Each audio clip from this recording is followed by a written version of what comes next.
So this is just a news clip from 2018 when we had that really, really cold spell, prolonged cold spell that went on right up until the spring of 2018.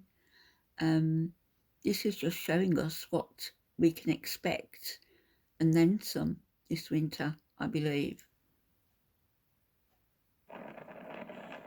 The big freeze of 2018, from the Brecon Beacons in South Wales to the northeast of England, the biting easterly winds turned Britain into an outpost of the Arctic.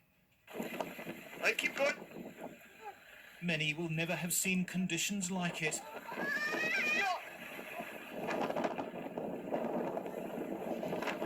Exciting for the kids for a while. So this is my car window. The everyday became the extraordinary. Literally an ice sheet. Woo! Well, the extraordinary became the everyday, maybe. From the air, you got a sense of the scale. From Scotland to southern England, from the east of England to Ireland, there seems to be virtually no county which is untouched. Even the crew that I'm flying with today say that they haven't seen such widespread blankets of snow up and down the country in nearly a decade, not since 2010. Even meteorologists got excited. The last few days, temperatures have been sort of -2, -3, and when you factor in that wind chill, it actually feels more like -8, -9 degrees outside. On Wednesday night, temperatures plummeted to -13 degrees Celsius down in Kent. That's 8 degrees Fahrenheit, and has been unseasonably cold end of February, start to March. It's unusual weather that scientists have traced back to events 4 weeks ago over the Pacific Ocean, 5,000 miles away. Slight variations in the pattern of tropical thunderstorms send waves through the atmosphere, all the way to the Arctic, where 18 miles up, it caused what scientists call sudden stratospheric warming. Normally, a low-pressure system called the polar vortex sits over the region, Quite frightening, with really. 150-mile-an-hour westerly winds trapping the icy polar air. But the waves travelling through the atmosphere flipped the winds, so they now flowed from the east. This caused the air in the stratosphere to collapse, squeezing together the air molecules, and the temperature soared by 50 degrees. During winter time, what happens is, the stratosphere over the pole gets really, really cold. And we can see that here at the beginning of the year.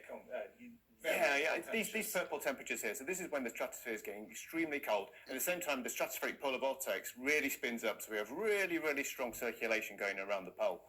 And what you can see is right through winter, all the way through winter, we have strong cold temperatures up there, strong polar stratospheric vortex. And then all of a sudden, the beginning of February, it just plummets. It just warms up. We have what's called a sudden stratospheric warming. So what's happening is there's various sort of waves coming up. Is this to do with global warming, or do we all believe that the polar vortex just breaks down and we get rapid warming there, and all those winds just slow right down. And this was about 50 degrees in just a day. Quite unusual to see something to that extent. Yeah, it's a huge event. These things happen maybe once every 5 years. They're really quite rare. And this is a particularly large one. It's a really once every 5 years, so we're in the fourth year now. Breaks down, those winds go. It acts like a break on top of the troposphere where our weather occurs. And as soon as that happens, then we get changes in the jet stream. And we can see the impact of that when we pull up the next chart here. You can see an animation, and that is the cold air which has been over Siberia, but it's begun to move towards us. Yeah, so what's happened Moscow is sending it over here. Warmings occurred, then the jet stream has slowed right down, and all this cold air suddenly starts to move slowly and towards the UK, across Europe. So we start to see all that really, really cold air from Russia coming towards us. Not quite sure I'm going to feed these two. The snow swept in from the North Sea. Dear, oh dear. The east of the UK took the brunt at first.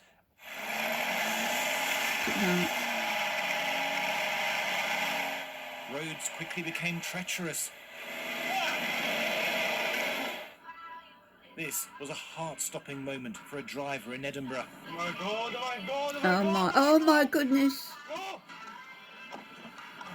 What a lucky escape. Oh my goodness. From the #1 author and creator of hit Netflix weren't so lucky. On the motorways, vehicles struggle to grip the slippery surface, You can't get traction. first slowing Oh, and then coming to a halt.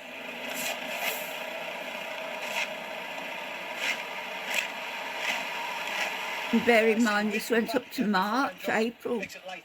I'll dig you out a little bit here. I'll tell you when. Sit tight. Traffic officers did what they could to dig them out. Too. We passed the van on the hard solar earlier on. It was clear that the hard solar broke down.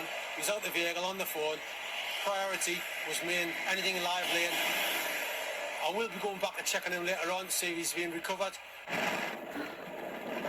The Met Office issued the first ever red weather warnings, first in Scotland, then on Thursday the southwest, urging people to stay indoors. Please be careful, everybody. But the snow came so It promises hard to be and so just as fast bad that hundreds of cars got this trapped. year. On the A303 in Wiltshire, drivers spent the night in their vehicles. It's quite hard to describe, really. There's a kind of apocalyptic scenes. There's no emergency services, no gritters on the road, and actually the kind of weather hasn't been too bad, but just a lack of gritting just means that, I mean, there are hundreds of trucks, cars littered everywhere, being past a burning car. It's just quite extraordinary. What can you see out of the window now? Are you stuck in a tailback, or is it just that your car just can't move because it's broken down? Yeah, so luckily I'm in a 4x4, so we're at the bottom of a hill, and to the left is kind of stacked up with lorries. So there's only kind of really one road to go. So the cars in front of us who don't have 4x4 are getting stuck. They're So really we're stuck, confident yeah. that we can move forward, but every time we get to a hill, a car in front of us gets stuck. So it's just So that's just a an real mess. indication of what we can expect, I think, For maybe, Highways England, it was chaos. this year. People through the night have abandoned the cars, locked the vehicles and walked off with the keys. Take care, Every single one of everybody. those vehicles has to be lifted out of the way before the gritters can get and move further and further up the hill.